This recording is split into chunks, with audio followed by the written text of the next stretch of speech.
yan. Good afternoon. Hi! Ang bongga Sir Joel. Yan. Miss Yasi. Siyempre, direct. Ang ganda ng trailer. Kakapanood na naman. Trailer na ba yun? Teaser pa? Teaser pala. Mamayang 6 p.m. yung trailer, di ba? So, yan. Sa ganda ng teaser, na-excite ko kami panoorin ng trailer later. Aabangan namin, tututukan namin, di ba? Pero yan, ngayon pa lang, congratulations. Direct, Benedict, parang hindi ka busy, no? Ang bongga. Oo. Sunod-sunod ang pelikula mo. Sabay-sabay na. Oo, di ba? Parang, tama ba? Ikaw pa yung... hindi, may isang ano. Pero ikaw, meron kang 19, meron kang sa katapusan, di ba? Ano? Ito yung sa 30. Oo, eto ngayon sa 30. Meron kang 19, meron kang 30. Oo. Pero, yan, parang punong-puno ng ano, no? Mga horror. Horror din po to. Ang April. Horror suspense thriller. May katapat din kayo horror eh. Oo. Maganda yan, may competition. Oo. Pag may competition, mas maganda. Mas gusto mo yung ganon.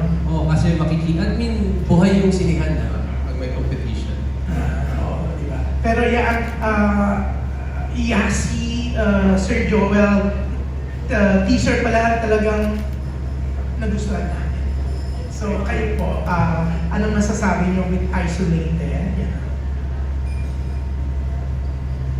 Hi po, Tita June. Thank you for coming. Ganda hapon po sa lahat. Very, very excited to have Isolated out in cinemas. At tama po yung sinabi ni Direk. We'll have 2 amazing Filipino horror movies out in the cinemas on April 30. Ang sa amin po ang Isolated. This is a thrill that I've never experienced before.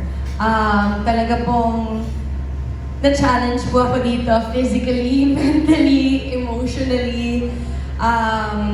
Hindi po talaga ako nanonood ng mga horror films eh. Takot po talaga ako. Ang huling pelikulang pinanood ko po ay Insidious pa.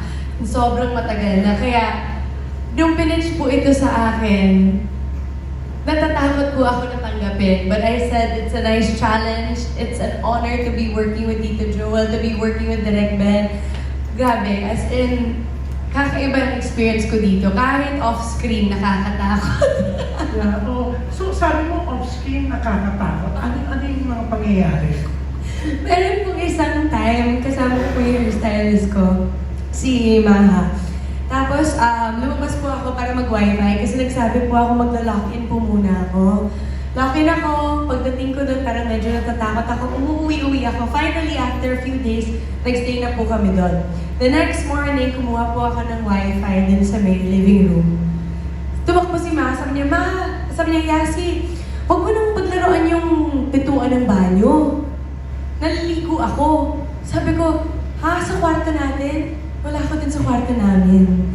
May iba pong gumagano nung pintuan namin habang naliligo siya doon. Kaya natakot po akong bumalik. Umuwi naman po ako after. So, hindi ka na nag-stay because of that? Ano po? Hindi ka nag-stay na doon? Hindi na po ako nag-sleep over. So, pero ikaw mismo, wala kang na-experience? Wala naman po. Natatakot po talaga ako. Or else, kung may experience ka, baka hindi namin yung panood na Isolated sa April 30. Dahil hindi mo na tinapos. Pero, Sir Joel, nakakatuwa. Ibang pelikula naman to, horror naman. Oo naman. Unang-una, thank you for coming. Maraming salamat po sa inyo. Nagtrabaho kami ni Direk Benedict sa Lolo and the Kid. Tapos, na-excite nga kami dahil it was a commercial and critical success. No? Tapos nasundan ng isa pa, yung samahan ng mga kasalanan. And then this one, parang 3 hits na kami ni Direk. 3 hits na kami and I enjoy working with him. Kasi si Direk kasi ayaw niya ng makikita mo kaagad. Gusto niya may patago. Gusto niya it's non-revelatory. Hindi kaagad i-reveal. Hindi kaagad ipapakita. So, challenge yun para sa amin. It's a horror movie at the same time, hindi mo i-reveal na nakakatakot o let it be an ordinary one. That's where the challenge is. And kami ni Yasi, I've worked with Yasi sa Provinciano. 5 taon tayo nun, no? O, 5 taon. And I like horror films. I was in the first Shake, Rattle, and Roll 1. So, ilang years na yun? 1982. 83. Yung kay Maning Borlasa, yung Ouija board. So, yung iba sa inyo na hindi ang pinanganak nun, panunoorin niyo yun. There are 3, tatlo yun. Tapos I came out in Shake, Rattle, and Roll 4. Tapos marami ng horror. Pero iba to, for the first time, malaki yung role ko rito na like I said, hindi dapat i-reveal, baka paano direct ba na tayo? Ma-preempt. Kailangan panoorin niyo po. Thank you. Sa sinabi mo, Sir Joel, parang mas lalo kami na-excite for April 30 for Isolated. Yan. Ngayon pala, good luck and congrats na. Pero eto, feeling ko, maraming ma-excite dito kay Jean Kylie. Grabe mo next, nakakaloka. Back to you, Jean Kylie. Thank you very much. Thank you. That was June Lalin of Abante. Alright, and by the way, just in yung 6 p.m. po pala, it's just the teaser. Yan, yung 6 p.m. yung teaser. Bali, nauna po pala tayo mapanood ng teaser. So, that's fun. And yun ang makaka-excite talaga. Malalaman po natin, biglaan na lang po dadating ang official trailer on the social media. So, please stay tuned for that. And once it comes out, please kindly share it to your friends, your family, and all social media platforms. Thank you very much. Alright, moving forward, for our next question, we have Robert Regentina, Manila Bulletin. Hello, magandang hapon po. Direk, good afternoon. And congratulations, para meron Benedict Nika Film Festival, ngayong month. Direk, so how different is Isolated from other horror films? Parang naging parang it's a challenge sa akin mag-mix ng genre. So ito rin, mixed rin yung genre, which is challenging. May horror siya, may suspense, and may thriller. So, ang hirap ikwento, pero makikita niyo sa teaser na doon yung mga elements eh. So it's a mixed genre, pero yun yung challenge eh. Mix yung genre niya, pero pag pinanood mo, fluid siya. So yun yung first of all different. And yung maganda rin sa Viva, kasi ni-recognize yung uniqueness ng story. And yun, pag napanood niyo, makikita niyo na, ibang na to ah. Okay, Direk. Second question. Direk, last month, si Direk Joel Lamang nag-express ng concern sa AI, Artificial Intelligence, na soon, baka pwedeng i-wipe out dito ang mga directors, actors, and writers, parang gano'n. Even Steven Spielberg tsaka si Spike Lee, they share the same concern. No? Kayo ba, ano nyo sa AI? Like, do you embrace it, or anong thoughts about Artificial Intelligence? And then, ginamit po ba kayong AI dito sa Isolated? Special effects meron, pero AI wala naman. Pero AI kasi it's unavoidable eh. Unavoidable na yan eh. And sa lahat naman sa buhay ng tao, you have to embrace technology. Because film is also a technology. It came from theater, di ba? Dati teatro yan eh. And then na-invento yung film camera, moving camera, then the sound. So we have to embrace technology eh. And yung technology can only go so far as kung saan dito gustong dalhin ng tao. So in the end, kailangan pa ng tao magpaandar niya. And actually, I tried eh. Kasi gusto ko makita. In writing, I tried eh. Tinry namin, sabi ko, input mo nga itong may ginawa akong treatment, input mo sa AI. Tingnan natin how it will, scenes, nagkari ako scenes. Tapos sabi ko, sige, paggawa mo nga sa ChatGPT, paggawa mong script, sequence treatment. Nung binabasa namin, maganda yung pagkasulat eh, pero walang puso. So what I had to do is, I had to revise everything. We had to go back to zero. Pero ginagawa na yan kaya ka nakakainis minsan kasi pinapasa sa'yo AI. Tapos makikita mo, hindi ito eh, hindi gawa ng tao to eh, mahal na tao eh. Diba? So yun, so it's kahit naman yung human touch kailangan pa rin. Okay, maraming salamat. Thank you. That was Robert Regentina of Manila Bulletin. For our next question, we have Juan Belinario of TV5 Digital. Hey po, first question for Yasi. Yasi, syempre yung last yung pinagsamahan ni Sir Joel was ang probinsyano. Paano? Can you share with us, kumusta na yung dynamics nyo ngayon dito sa Isolated? How was your working relationship? Ano yung mga mas natutunan mo pa kay Sir Joel working with him? Honestly, I would just like to say I love working with you always, Tito Joel. Talagang blessing po talaga from day one of working with someone like Tito Joel, who's so talented, been in the industry for so long, respected, pero mabait, open book. Kahit ano pong gusto niyong itanong, pwede niyong itanong sa kanya. He's very welcoming with no walls. And for me, parang bilang artista, batang artista pa rin, diba? Siyempre, ang sarap po ng may mapagtatanungan ka o titingin ako sa kanya, Tito, kamusta po ito? Nakakatawa po kasi kahit matagal na po kami magkasama, yung first sequence po namin dito sa Isolated, sobra pa rin po akong kinabahan. Diba, Tita? Sobra akong kinakabahan ko, Tito Joel, nasa starstruck pa rin po ako. Eh, tawag ko po sa kanya sa Ang Provinciano, Tay.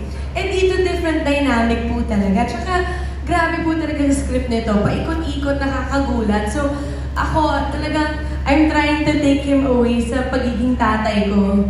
Pero yung Joel Torre na superstar, nandyan pa rin. So, ay, bakil ako ng bakil direct. Sorry po. Tapos, after nun, wala.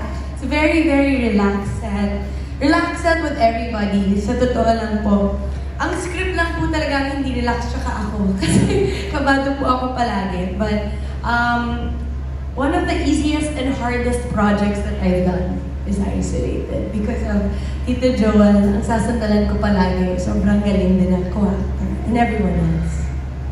Wow, kaabang-abang talaga, Yas. No? Of course, yung second question ko kay Sir Joel. Sir Joel, it's been a while since we saw you doing projects na horror. I think yung last mo was Sanib.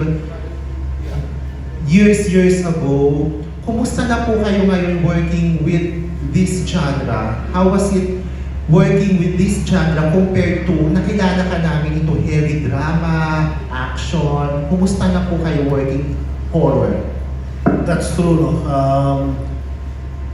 The last few films I had was a drama kay Lolo and the Kid, may comedy na naman. Pero I tried to stay away from doing horror, but when I saw the script and the challenges ng characters, yun naman ang nagpapatanggap ng isang project. Nakakita ko yung how intricate it is. Huwag na tayo mag-spoiler alert, no? Hindi tayo pwedeng magbigay. Pero nakita ko yung horror na it's also a psychological horror. Hindi lang siya horror na horror as in plain horror, but both of them. And I enjoyed working with the cast. Si Yasi, nakita ko kung paano na siya nag-mature. I knew siya from Provinciano. Ano na siya, she was a dedicated actress. Pero lalo dito, nakita ko how hardworking she is. Hindi siya kontento na okay na yun. Gusto niya kunin talaga, kukunin yung eksena. And she worked so hard for it. It's worth watching her reaction to the genre of horror films. And si Direk naman, nakakagulat na sumusulat pala kayo ng ganitong genre, which is surprising, no? Kasi ang maganda kay Direk, iba-ibang klaseng pelikula rin ang ginagawa niya. And at the same time, I welcome that idea na kailangan kaya mong gawin kahit anong pang ibibigay sa'yo, kakayanin mo.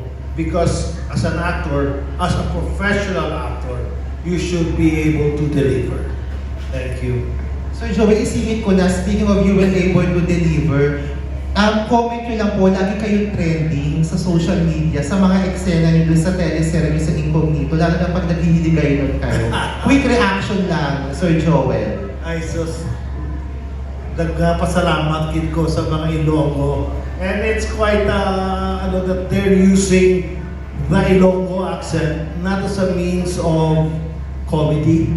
Hindi siya pagpapatawa. Hindi siya, we're doing drama sequences. Pero, pasok siya So I think people should stop looking at Visayan accent or Ilocano accent, Kapampangan accent as a means of comedic effect. Kasi totoo naman na may mga taong ganito, may mga tao taga-probinsya. And we should respect that. And natutuwa lang ako with Maris, no? Because she's not an Ilocano. Pero she's able to deliver it as a real Ilocano. Because she's from Davao, that's why. Pero I hope we come up with a movie later on na iba-ibang dialects. They're all in one. Like a fraternity na iba-ibang klase. So that, you know, we embrace each other's culture, we embrace each other's language, and nagpapakita yun na talagang yun ang Pilipino. If you go to Palawan, for example, I think it's the most complete setup of mga migrant na nagpupunta ron. Galing sa iba-ibang probinsya, may Mindanao, may Visayas, may from Ilocos, may from Tagalog. And if you look at that language, nag-evolve siya. And which I think is a perfect example of how a Filipino language can evolve. Hindi lang yung kuyo nun, no? Hindi yung local language nila. Kundi, I even consider it as a language. Hindi lang siya yung ano tawag ito, yung probinsya mo. It's a welcome thing. Thank you. Thank you po and congratulations. Looking forward dito po sa Isolated. Thank you po. Thank you for your questions. That was Von Bolinario of TV5 Digital. Up next, we have June Narda of Marites University and Hata. Hindi expect ka Jojo. Wala, binawalan na ako. Bawal na ito. Ay, Joel. Ay, direct. Diba, Bobby? Hindi, comeback mo ba ito? Yasi? After a long time, ano ba yung last movie mo, Yasi? Ang last movie ko po ay Video City. Video City po. Video na, tagal na. Matagal na rin po. Before Black Rider pa po yun. Oo, yun. Opo. Oh, yung movie niya ni Rule pala. So, pangilang horror mo na to? Sabi mo different to because of Joel Torre. Totoo ba? Pangilang horror mo na to, Yas? First po. This first? is my Oh, first horror okay. movie. Opo. Kaya may takot. Takot po talaga ako. Sa totoo lang po nung Oo. binabasa ko po yung script nito. Niyaya ko po yung creative director ko po si Seth. Tapos nandun po kami sa isang public place sa may swimming pool area. Tapos nagbabasa po kami ng script doon. At sa totoo, gumaganyan ako kapag nagbabasa, ay, nandyan na. As in, ganun po. Tapos, ang nakakatawa, may swimming pool scene po na nakakatakot. Sakto po nandun kami sa swimming pool. Pero, ibig ko pong sabihin is, nung binabasa ko po yung script, talagang parang pumasok po ako ng buong-buo right away sa interest ko po sa storya. Okay. Kaya, parang kahit takot po akong gumawa ng isang horror film, naramdaman ko na it would be challenging as an actor. Unang-una po, challenging as a person, as myself po. And pangatlo, worth the effort, tsaka fear, and all of the emotions na mararamdaman. Kasi po, ang ganda-ganda po talaga ng pagkakasulat ni Derek. And, ang ganda rin po ng cast. Alam niyo po yun. Parang bakit ko i-waste yung opportunity na ito. Okay, thank you. Si Jo, ay, baka mapagtanong ako ng iba mag-aalit yung host. Si Joel, Joel, ikaw, meron ka bang demands pag pinukuha ka sa movie or what? Or you say Joel before nung bago ka? Or Joel Torre ka na ngayon? As Joel Torre ka na ngayon? Nagsimula ako dun sa teatro, no? Ang teatro may ibang disiplina, hindi sa pelikula, walang star sa Yes, teatro. yes, yes. So, I consider myself as an actor. Ang demand ko lang siguro is I have to talk to my director and the writer. Kasi sila, vision nila yung pelikula. Gusto kong malaman kung anong vision nila para sa project. Yun lang. And I don't give problems on set. I Alam deliver. namin yan. Oo, parang maging professional tayo at gusto ko rin matutunan ng mga bata na ang artista is ensemble yun eh. Kolaborasyon to. Walang nangingibabaw rito. So I just set an example as myself. And wala naman akong demand direct, ano? Kahit sa loob. Dapat mo naman yung magaling ka naman. Parehas lang ako nung araw. Siguro tumanda lang nga tayo, pero yung nakuha ko lang na respect. Yun lang ang nagustuhan ko na through the years, you build up somehow sa trabaho mo, may nakuha kang respeto. Which is, hindi ko naman dinimando, hindi ko naman ano. Pero nakakatuwa lang na people look at you. So you have to set something of a guide as an example na kailangan ganito rin ang attitude mo sa trabaho. Yun lang. Hindi, ito ba? So, sabi mo nakagawa ka ng ilang horror movies. So, compared to those movies and this isolated, ano may kaibahan ba? Anong pagkakaiba na parang na-outgrow mo na ba yung dating mga pelikula mo as compared this? Mas malaki lang ang papel ko rito siguro. That's it. Nabasa ko sa script. Oo. Hindi na kaya yung ano. Oo, usually you're this and that, pero this one, malaki yung partisipasyon ng karakter ko dahil hindi ko naman, ayoko naman mag-spoiler ulit tayo, pero panoorin nyo na lang para makita nyo. Pero it was such a challenge also because I'm playing 2-3 different characters in this sa pelikula na to. Yun lang. Good luck. And then si Direk naman. So Direk, how do you find these two first time nila in a film na ikaw pa nag-direct? How do you find them? Yun, storytelling sa movie mo after seeing of course the Rushes. For a film like this, ang hirap pag hindi magaling. Actually, sana makita ng critics tsaka ng award-giving bodies kasi they're both pwedeng best actor, best actress. Hindi, walang biro. Ang hirap ng acting nito yung kay Tito Joel, yung kay Yasi. And when we were watching the, yung Rushes, yung nag-edit na, makikita mo si Yasi, kinere niya yung pelikula from start to finish Tapos yung si Tito Joel naman, yung sophistication nakita. So, mahirap. Ang hirap, pag pinapanood mo, parang napapagod na kami kay Yasi. Ay, parang, ang hirap ng ginagawa ni Yasi. Ay, ang hirap, sabi nga nung sa editor, ang galing nila na rin. Ang galing ni Yasi. Kasi ang hirap, magdala ng horror. Nakakaubos ng energy and it's physically exhausting. Ano pa rin yung ganda niya kahit horror? Ayun pa, di ba? Ang hirap i-maintain yung ganda at saka nung kasex niya habang nag-horror ka. Diba? Alam mo Yasi, maganda ka pala sabi nila, Maganda pala. Bakit po ba?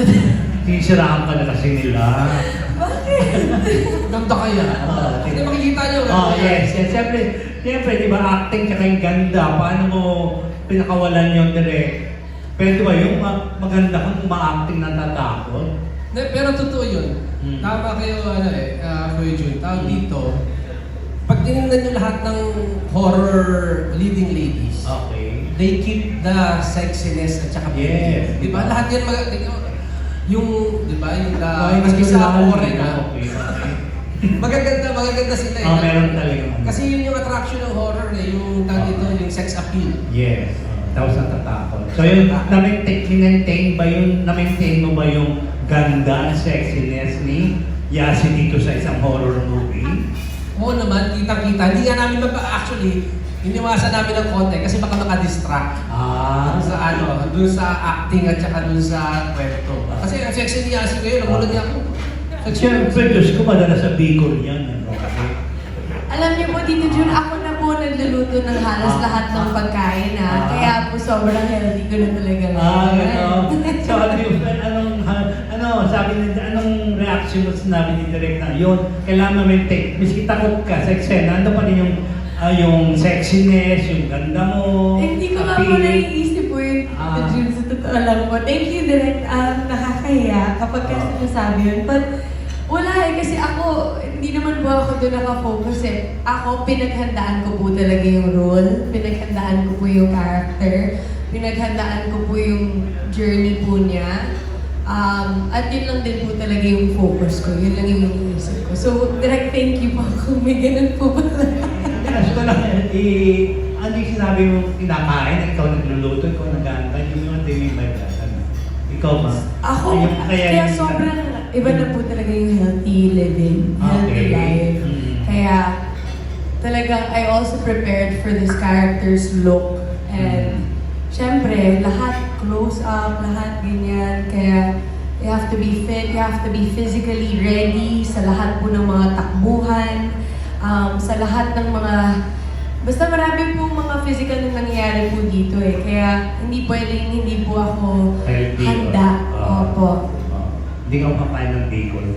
Spicy, mahilig po ako niyan. Ganun. Opo. Kaya pala, very spicy ang dating mo. Thanks to good luck. Thank you very much. That was June Nardo of Marites University and Hataw. Up next, we have Richard Paglicaon of Lionheart TV. Hello po, congratulations for the Isolated. Direct Benedict, pansin ko lang yung mga previous projects mo, puro mga romance.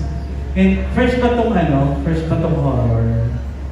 Actually, FL was Thriller naman yun. thriller, suspense, horror yun Pero sa TV, madami akong ginawang as a head writer na sa director. Marami akong ginawa actually, nung nag-start ako, mahilig ako sa horror kasi mahilig kami manood ng nanay ko ng horror. So, as a director, ang sarap Ang sarap ng horror. Ang sarap na ang hirap. Actually, nung ginawa ko yung FL, sabi ko, ayaw ko nang gawin ulit to. Kasi ang hirap. Ang hirap yung technical aspect as a director. Yung, dapat exact. Yung timing, yung shots, ang dami, ang hirap Pero, it's also challenging pag pinanood mo. At saka nakakatuwa kasi tag doon from yung the following films, yung Lolo, parang very simple lang yun Tapos before that, yung comedy na ginawa namin, makulit naman, diba? Tapos yung horror, bawat genre, ibang diskarte.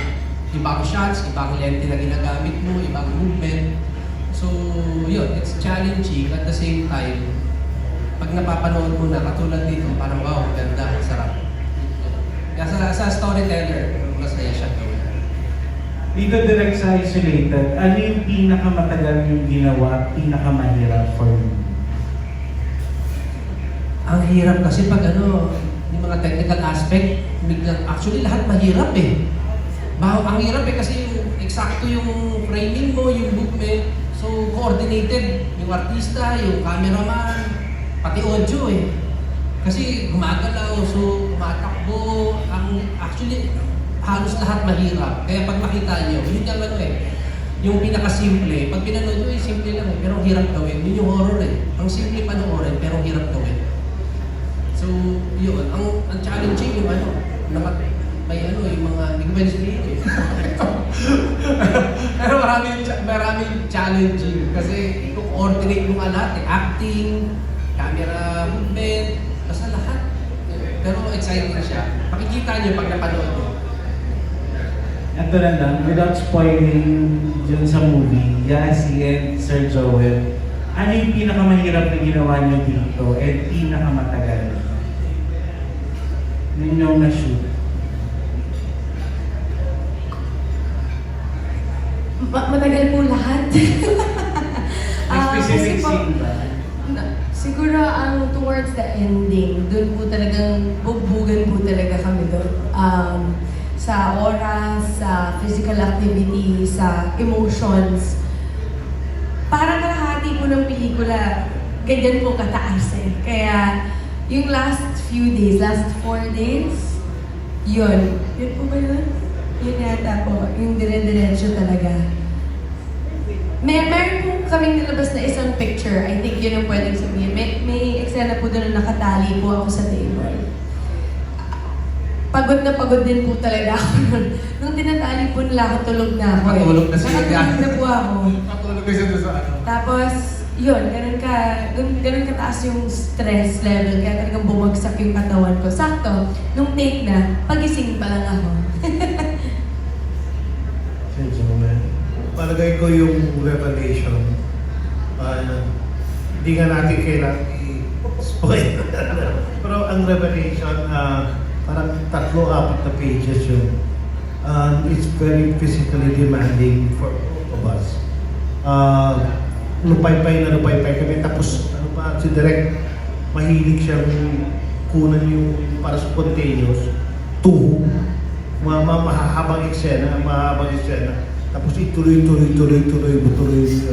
Tapos kailangan parehas yung pag nag-cut siya, yung karugtong nun, ganun din yung emotion mo hanggang so practically for the whole morning, yun lang ang kinuna namin hanggang na mag-lunch na hanggang para may tuwid lang namin yung thread na yun.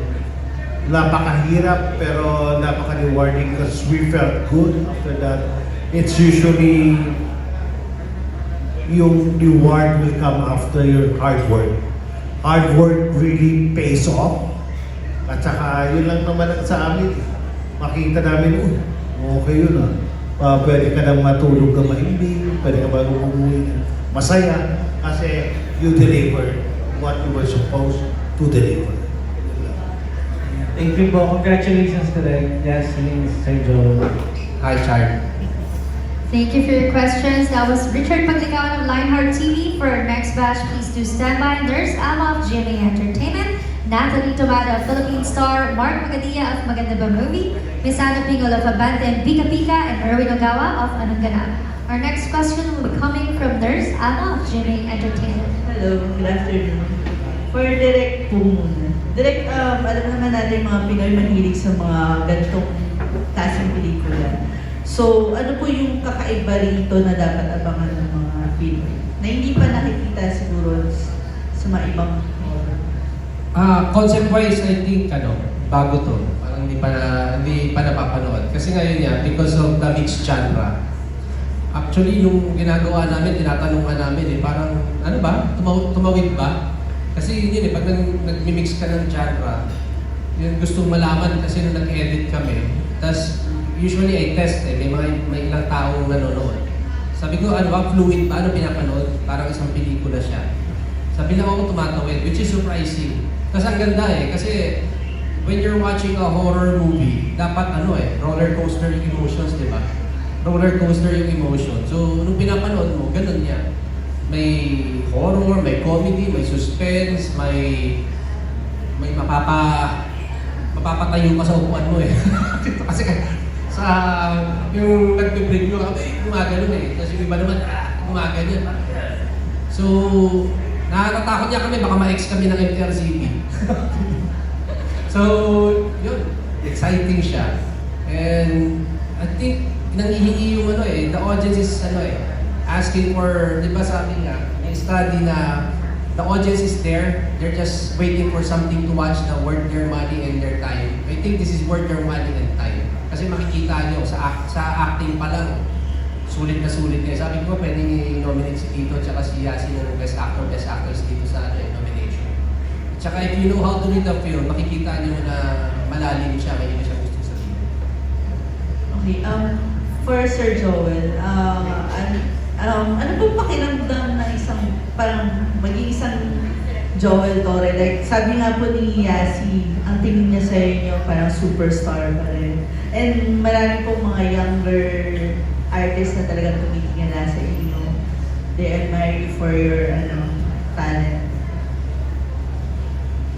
The feeling is mutual. So, tinagal ang career ko, alam niyo, at 7 years old, I was already acting. So now I'm turning 64.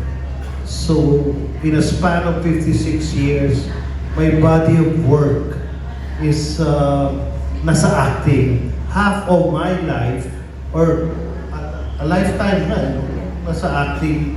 And every year, tuloy-tuloy yun hanggang ngayon. Ang nagustuhan ko lang, I still enjoy it. I still have fun doing it. This is my career na I chose. So, dapat enjoy mo. Hindi ito trabaho. It's part of my life already. Ayun, nasa gitna kami ng gabi na nagtatrabaho ka, na pagod ka. I still sit down and say, thank you, Lord. And here at the best office, wala ako sa opisina sa Makati, pero nandito ako in my office.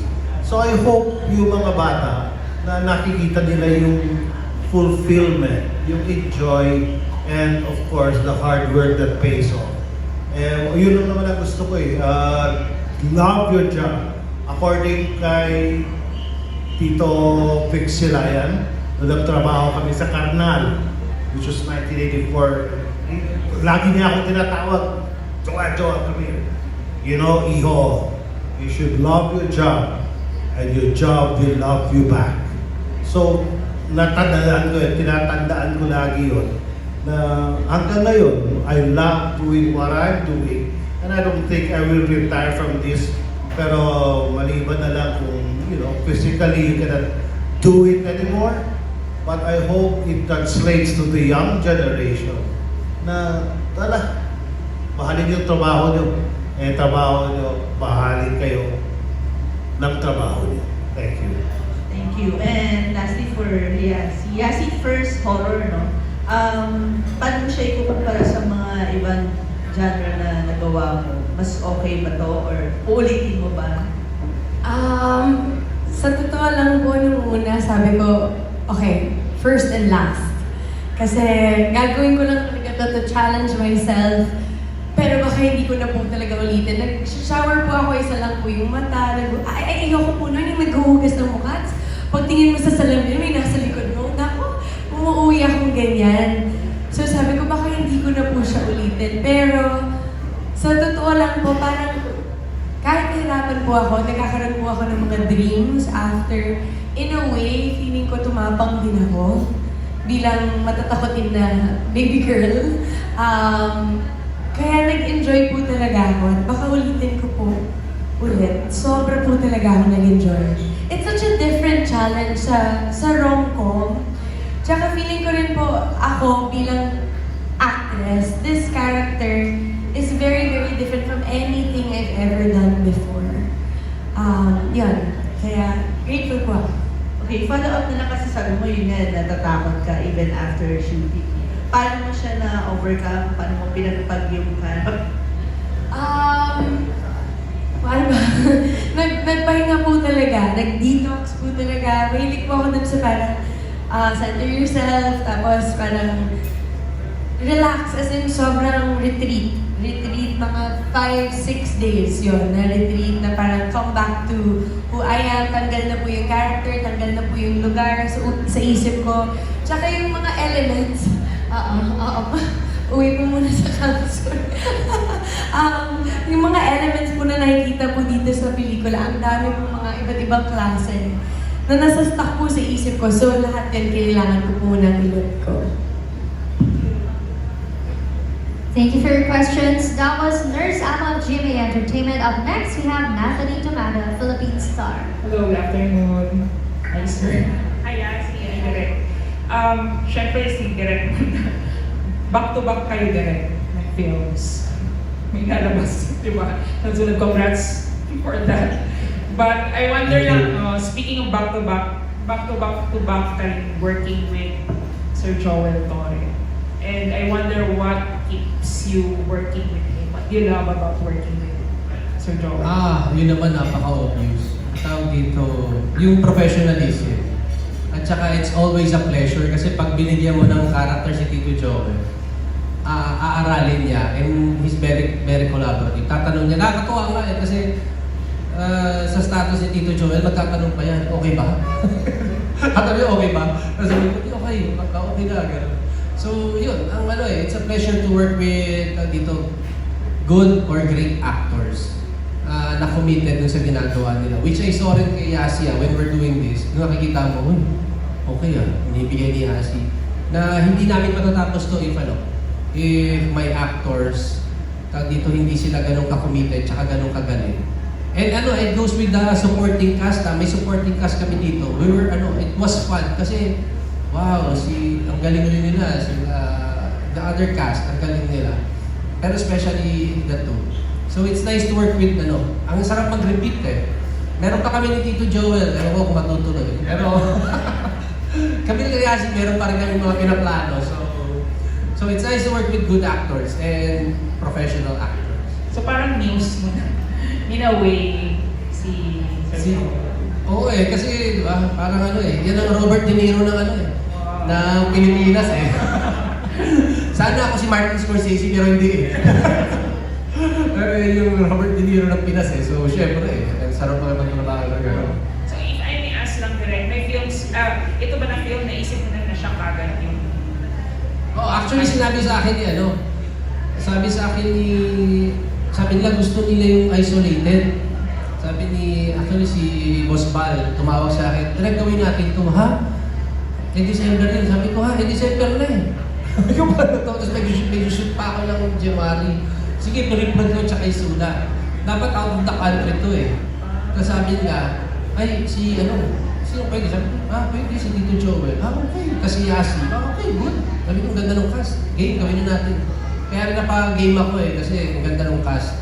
Kasi nakakatakot, ang bilis So, yun. Nakaka-encourage yung cast. So, sinabi nga na si Tito Joel tsaka si Yasi, pwede. Okay, last 2 questions lang direct. Yung film po, clarify ko lang, kayo rin po ba yung nagsulat? I have 2 co-writers. Okay. And then, Pero concept ko rin. so anong naging inspiration mo dito? And also, can you give us an idea, ano ba siya? Anong setting niya? Probinsya ba? Or... Ang inspiration ko dito is, yun nga, tama. After ML, puro rom-com. Kasi yun yung demand ng IBS, tsaka nag-rom-com naman na rin ako. Naumay na ako, parang gusto ko naman gumawa ng horror ulit. Tapos sabi ko, ganda yata Kasi challenge yung dalawa halos, the whole film, dalawa lang yung characters ko.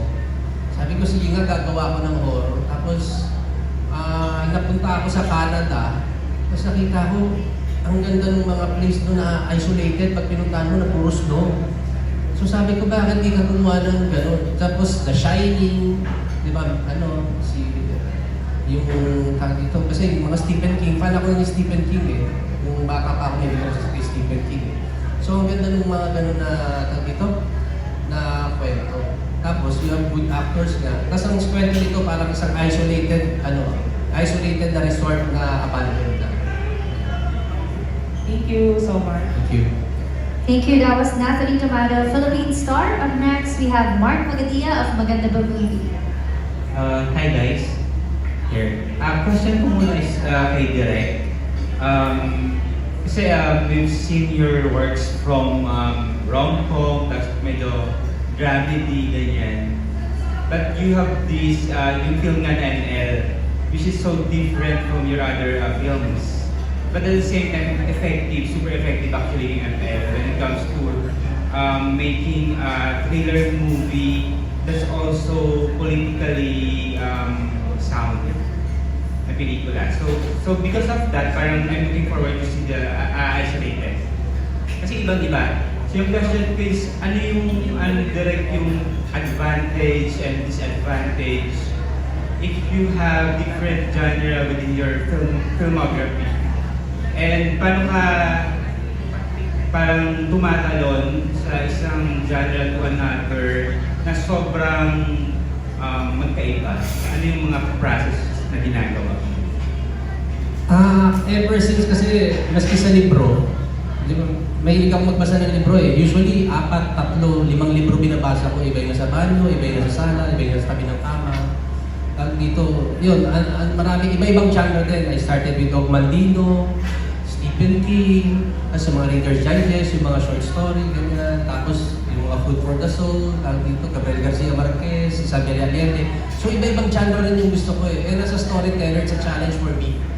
Tapos makikita mo I learned early on sa ibang writer, di ba pag nagbasa ka, iba yung approach eh. If you read Haruki Murakami, iba yung approach niya, weird. From Gabriel Garcia Marquez, weird sila parehas, pero magkaiba.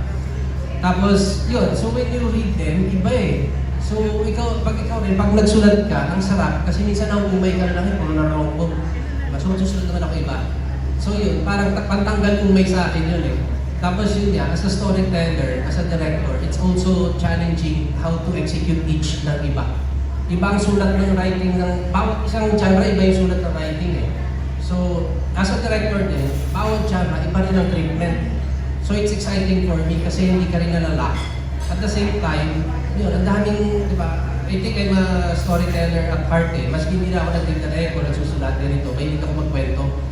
Minsan dyan, nagkikwento na ako sa mga barkada ko eh. Actually ito, yung mga ito, minsan sa kwentuhan lang, tsaka sa experience mo na kukuha. So, yun. Ito rin, yung may social-political aspect nito. Kaya sinabi ko sana mapansin ng mga critics, ng mga award, so that the actors can be rewarded already. Oo nga. Tsaka, just to follow up direct, parang lagi mo na mention si Stephen King sa mga parang inspiration mo. Kasi parang ganun din siya may dalawang rin siya lagi eh. Dalawang genre din siya lagi ito na ginagawa. Oo, si Stephen King, may mga horror, suspense siya. Tapos meron rin siyang drama, kanya ang tawag dito, yung jail movie. Social Redemption, diba? So you'll be surprised, kaya early on. And when you read, yung hindi lang merong mga heartwarming stories si Stephen King. May book siya ng puro short stories na heartwarming. Okay, sige. Yung second question ko sa actors naman natin. Kasi this is stories about parang naghihinala yung tao sa true colors ng isang tao, di ba? Nung supposedly she'll be taken care of. Yun yung nasa press release lang na binigay sa amin. So, hindi naman siguro spoiler. So, question ko lang kay Miss Yas and Sir Joel, may ganun ba kayo? Malakas ba yung parang radar ninyo sa mga tao when it comes to parang nararamdaman nyo na agad yung nakikilala nyo na agad yung isang tao on their first impression pa lang? And gano'ng kahalaga ito sa industry ninyo kung may ganun kayo?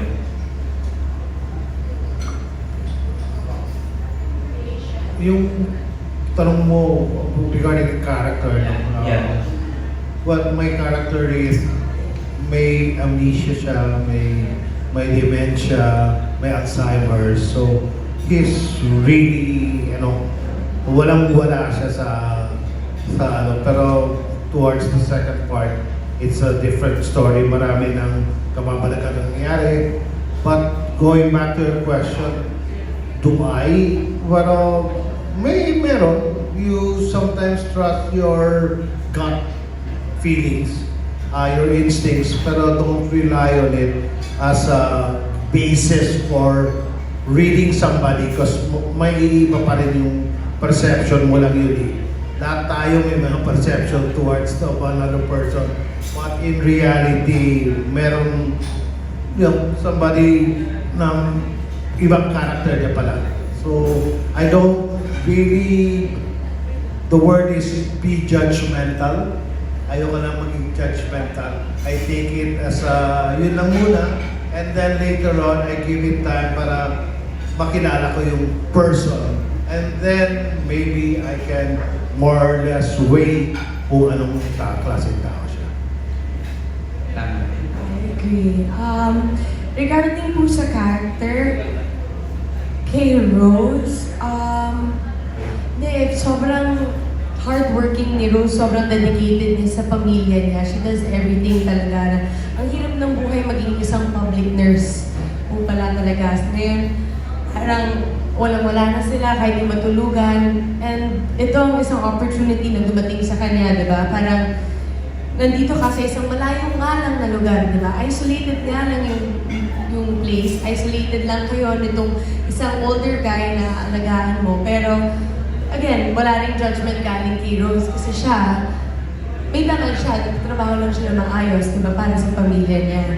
Ako naman po bilang person, I think nararamdaman ko lang din po talaga kapag yung sobrang pure yung energy, di ba, na binibigay sa'yo. Kasi feeling ko, naniniwala po ako dun sa mga universe, lahat ng mga energies, and I feel like it just comes back, comes around. Pero, tama rin po yung sinabi ni Tito Joel, kasi ako, ngayon, alam ko rin talaga that you cannot judge someone right away. Kasi, malay mo, this person that you see is having one of the worst days of their life. Diba? Kaya pala siya nagkakaproblema dito sa grocery store. Kaya parang, it's nice to sit down with your thoughts and your opinions first. Tapos, saka mo kilalanin, saka natin malalaman kung pagbibigyan mo ng pagkakataon, kung gusto mo, diba? Parang, there's the freedom din naman in that. Yeah. I think that's what makes the Isolated exciting kasi hindi natin alam bilang manonood kung kailan magtitiwala or kung kailan magiging judgmental si Rose towards Peter. Yun yung aabangan siguro ng manonood. Salamat. Thank you. That was Mark Pagadia of Maganda Ba Movie. For our next question, we have Ana Pingal of Abante and Pika Pika. Hi, good afternoon. Sa inyong tatlo po, no? Yung sa poster niyo po kasi nakalagay, evil is better left alone. Naniniwala ba kayo doon or should evil be confronted para matigil na siya? Or left alone? Ako, iwasan ko na, baka matukso ka eh. Kasi yung email, sabi ka, it's either, kung hindi mo iwasan yan, kakainin ka din. Kung hindi kakainin mo, sasabihan ka, o kaya tutuksuin ka. So kung prevention is better than cure. Really agree. Lalo na kung alam mo ng evil.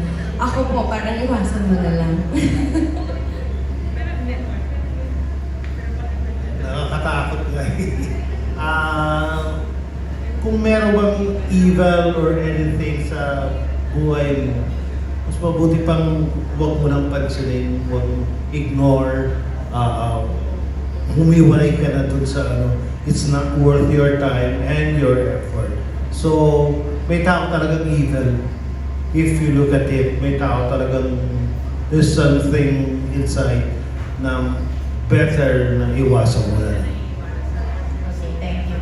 Okay, sir, kay Direk. Direk, can you give us lang konting parang patikim kung anong klaseng horror siya? Creature ba? Duguan ba to? Saan, anong parang medyo pangilitilan? Actually, ghost. Tapos, basta umpisa pa lang, nung basta kami nanonood, nagulat kami. Nanonood kami sa editing, rough cut pa lang yun. Nagulat kami, pag ako nagulat, yung pala yun. Hindi mo nakikita. Yung pinapanood mo, para anong sinushoot mo, kasi nagmamadali ka, okay ka, next. Kasi nagmamadali ka. Nung pinapanood, pangatlong panood na nga namin, nagugulat pa kami. Sabi ko, effective pala eh. Kasi minsan sa parang, pag all the elements are together, nakakagulat siya. Tapos, nakakatuwa na, gawa natin yun nakakatakot ka. Tapos, kasi yun, nakakatuwa. Basta ghost siya. Tapos, basta it's very creepy. Basta hanggang sa ending makikita nyo, lahat ng pinlanta, makikita nyo yung And it's a very clever, thanks to my co-writers, it's a very clever script. And makikita niyo kung bakit. And last na lang, kay Sir Robert De Niro. Sir, kung body of work ang pag-uusapan, syempre wala nang doon. Kung baw na kami lahat doon. Pero meron pa bang role na parang tawag dito, hindi dream mo pang magawa? Meron pa bang hindi ka nagagawa? Marami pa, pwede pa. Kung ako nga si Robert De Niro, meron Tribeca Grill siya. Ako may JT's Grill lang. Pero I would love to do an angel role, a saintly role, an angel role. Kasi for every role na nai-invite mo na for sure there are stories about angels. Meron may mga realistic angels na nangyayari. And aside from that, marami yung kung sa Angel, maraming pwede mapuntahan yun. And be it a saintly person, be it kasi ang dami na nga na nagawa mo, bakit hindi mo gawin ito? That would be very, very interesting. And of course, marami pa iba. Marami pa na we are all capable of millions of emotions. We are just showing a few of them. But then, may limit din minsan. Na kung sabi nga ni Marlon Brando, we only have 7 faces in this. So, kailangan huwag masyadong maraming gawin. Pero ako, believer ako na kahit ano, pwede mong gawin. Thank you. So from evil to angel. Thank you, sir. Thank you, everyone. Thank you very much. That was Ms. Ana Pingol of Abante and Pika Pika. And for our last set of questions, we have Erwin Ongala of Anong Ganap. Hi po, good luck sa new movie. Kay Sir Joel, Erwin pa, from Anong Ganap. Okay. Sir Joel, aside from being a very good actor, may tumatawag din sa yung direct Joel, di ba? So, konting kwento po yung mga past directorial jobs yun, and may plano pa po kayo mag-direct ulit? I used to direct TV, no? Ang mapapaalala ko kaya Mother Studio Presents, The Regal, mga ganito. Mostly with Mother Lily and a lot of it with ABS-CBN. Huminto lang ako dahil na meron akong trabaho and the next day nag-artista ako. Tapos na-burnout ako. Na-burnout ako sa TV. Pero secretly, may gusto pa akong gawin. Meron akong mga 2-3 pelikula na kung sakana, kung wala na akong talagang gawin, I want to direct my own little films. And may, mga bucket list pa na sana magawa ko bago ako mag-retire sa industriya. I-manifest na yan, okay. Direct Joel, okay. And beautiful Miss Yasi Pressman. Aside from acting, maraming nakakamiss ay yung dancing prowess, di ba? Makikita ko pa ba namin sa mga variety shows na nakikipag-showdown, di ba? Makikinaabang na lahat yan, di ba? Actually po, sobrang na-miss ko rin po talagang entablado. And nasa asa po ako next Sunday. Yes. Sana po abangan po ninyo sa April 13. Mag-opening po kami. Sobrang excited din po ako for that. Maraming mag-aabang yan for sure. Okay, good luck sa movie! Thank you very much. That was Erwin Ongala of Anong Ganap, and that concludes our Q&A. Congratulations and thank you so much for all your questions. And this time, let's hear a few words from our